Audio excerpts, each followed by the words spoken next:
Hi everyone, welcome back to my channel. If you're new here, my name is Hannah, and among many things, I'm an Orthodox Jew, and I didn't really see any Orthodox content or really just see myself on YouTube, so I decided to fix that void. Today, I'm going to be doing my second video on Unorthodox. Today's going to be more explaining the ritual things that might have seemed confusing, especially if that was your only or first introduction into the Orthodox world. So I kind of just want to shed some light on that and, like always, share my 2 cents. So let's get started. The first thing that I'm going to talk about is really more giving some background and context. I don't want to speak to it too much because I've never gone through it because I'm not married, and these are what's known as bridal classes. In Hebrew, a bride is a kala, so it would be called kala classes. And the woman who is teaching Esti about sex, she would be known as a kala teacher. Basically, before religious couples get married, they have classes with a kala teacher, a bridal teacher, a chatan teacher, a groom teacher, just to know the laws of marriage and the laws of taharat hamishpacha, family purity, which I will get into very shortly. So, and also talking to them about sex, because in the Satmar community, it's not really talked to as openly. So it's just kind of getting them ready for their next stage in life. So one of the things that Esti's kala teacher teaches her is hilchot nida, taharat mishpacha, basically family purity and the cycle that a religious couple's intimate life follows. So basically, when a woman is on her period and for the 7 days after, her and her husband cannot touch or have sex. I explained that in my last video about Unorthodox, where I corrected how Yanki asked if Esti was clean. So if you're confused about that, go check that out. And also I will link some articles down below that's like very introduction to that concept, because I'm sure people who are watching for the first time that was like, oh, this is an interesting show on Netflix, but didn't really have any background knowledge on Judaism, or especially Mikvah, it's probably like, what is happening? So I will try to link things below to kind of elucidate that. One of the things that I found interesting is that Esti had no idea about it. Again, I'm not part of the Satmar community, so I don't know how common that is. And since she did grow up with her grandparents and her grandmother was probably already in menopause, or I don't know, she looked very old in the show. So she might have had stopped going to the mikvah, because once you don't have your period, you don't have to go anymore. So maybe that's why she didn't realize it. But I feel like, I don't know, I didn't go to Jewish school, so I don't know. But all of my friends that at least went to modern Orthodox schools said that in 12th grade, they talked about it. Again, there's very big difference between modern Orthodox and Satmar Hasidic, I know, but I just thought that was really interesting. And something that I want to point out was Esti thought it was crazy. And I guess if you take a step back, and especially if you're hearing about it for the first time, it does sound crazy, but it's really not. I'm sure, again, I'm not married, so I really cannot speak from personal experience. I'm sure it's hard, but it really is something that has kept Judaism alive forever. There's a law in Jewish law that if there is no money for a mikvah, you can sell a Torah scroll to fund that. And a mikvah is basically a ritual pool. It's like pretty small. You can't actually, I mean, you could I don't think it's not deep. So it looks like a pool. I'll insert a picture here. And it's a ritual immersion pool, and you dunk. An ocean can also be used as a mikvah. When you build an actual one, I know it's very intricate, but that's in essence what it is. So I just wanted to point out that it's not as crazy as Esti thinks it is. There are people that you would pass on the street that you would have no idea kept these laws, but they do. So, just saying. In one of the episodes, we see Esti preparing for the mikvah, and that's very rigorous, because there can be no chatzitzot, barriers between a woman's body and the water. So there's you have to shower and all this kind of thing. But I want to talk about when Esti actually goes into the room with the mikvah. So we see there's another lady in there, and she's known as the mikvah lady, or a balanit, and she checks Esti. She opens her robe a little to see if there's hair on Esti's back, and she also looks at her fingernails. This Mikvah ladies seem to be really intrusive and really hands-on. I don't think that a mikvah lady has to do that. Obviously, if you want to get checked, that's fine. But really what she's there for is to make sure that all your hair goes under the water.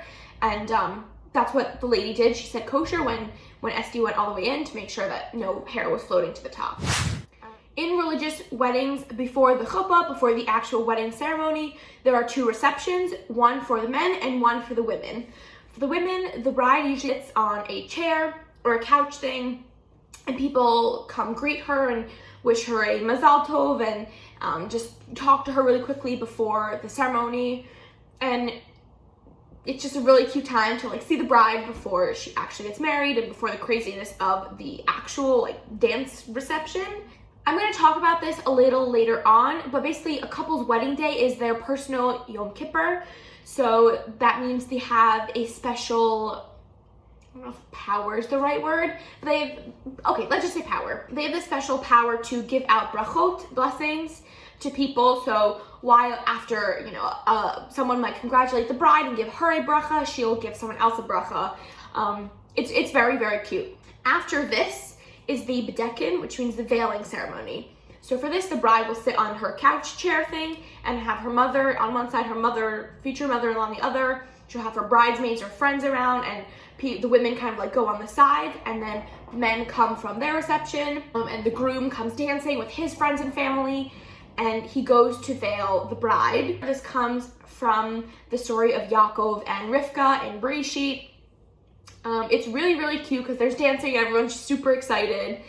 And then in Unorthodox, you see Yankee veil her, and then the rabbi gives Esty a blessing, and then her father gives her a blessing. It's a really, really nice part of the wedding. If you're ever sad, I very highly recommend you look up bedekins or people's wedding videos on YouTube, because it's really cute and a really great way to spend your time. The next thing that I want to explain is the Yichud room. Yichud means seclusion, and in Judaism there are very intricate laws about who someone can be secluded with. This often is in reference to a man and a woman who are not married cannot be secluded together. I'm not going to go into all the details, but that's the gist of it. A Jewish wedding ceremony consists of 2 parts, the Kiddushin, the betrothal, and Nisuin, the marriage.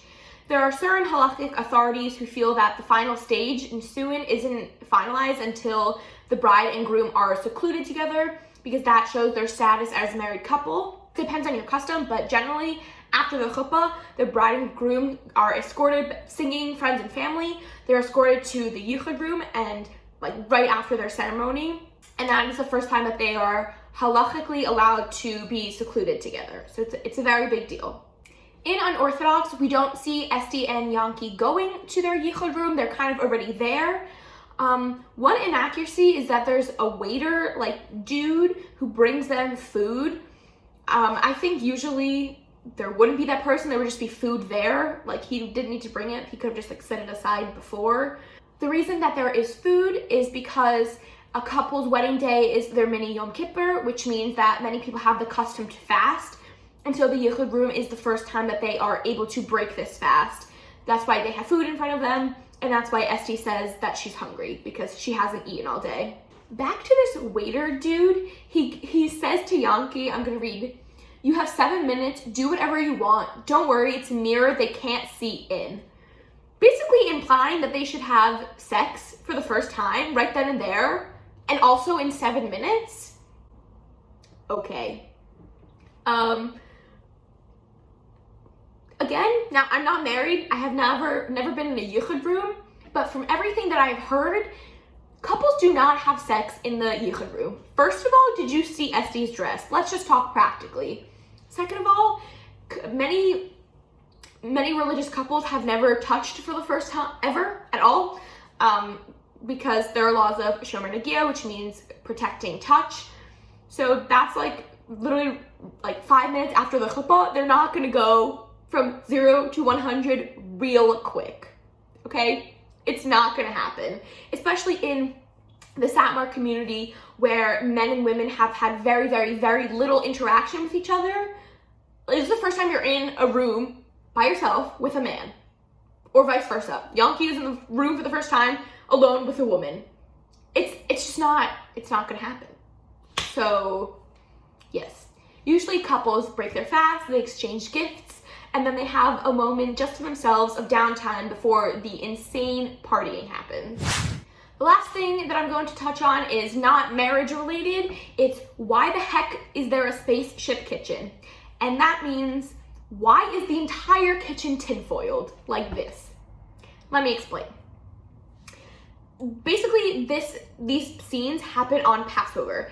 And on Passover, there are a lot of added kosher laws. The law is that you cannot eat or own chametz, which is leavened bread. But this also means that you have to kosher everything in your house. That means the oven, the microwave, the stovetop. You need to use separate dishes, like cookware, everything. Stuff can't have even touched chametz unless you kosher it. Like for my family, we didn't buy new pots and pans, we just koshered everything. But something that you also have to kosher are the countertops. Depending on the material, you can kosher them or not. So marble can be koshered by pouring hot water on it. So my countertops are marble, but my mom didn't want boiling hot water everywhere, so we covered it with tinfoil, which I'll insert a picture. I think there like places sell nicer coverings, but tinfoil's cheap. On Passover, people become way stricter in kashrut than they are during the year. Some people don't eat processed foods at all because they don't know if they can trust the process. Many people have the custom not to eat wet matzah. That means matzah that has comes into contact with any liquid, because it's possible that it can become chametz. So basically what I'm trying to get at is that people go really, really all in for Passover. And that's why we see in Unorthodox way more than just the countertops being tinfoiled. We see the cabinets and even the chair. I don't know why they did the chair. Maybe like to make to make it more dramatic or to like show a point. It's not just the show that people go all out. This picture my friend sent to me while I was in seminary. It's one of the rabbis in our communities, either on Passover or right before, when he already koshered his kitchen. She was babysitting his kid, so she sent this picture. I don't know what the chair was, why it was covered, but that is in essence why Estie's kitchen, or I don't know whose kitchen was, but the kitchen at Unorthodox and many other religious kitchens look like a spaceship for a week out of the year. Thank you so much for watching. I hope I was able to answer some of your questions about what the heck was happening in Unorthodox. If you still have questions, please leave them in the comments below. Maybe I'll do a third video, who knows. But I just really appreciate all the support that I've been getting. Bye!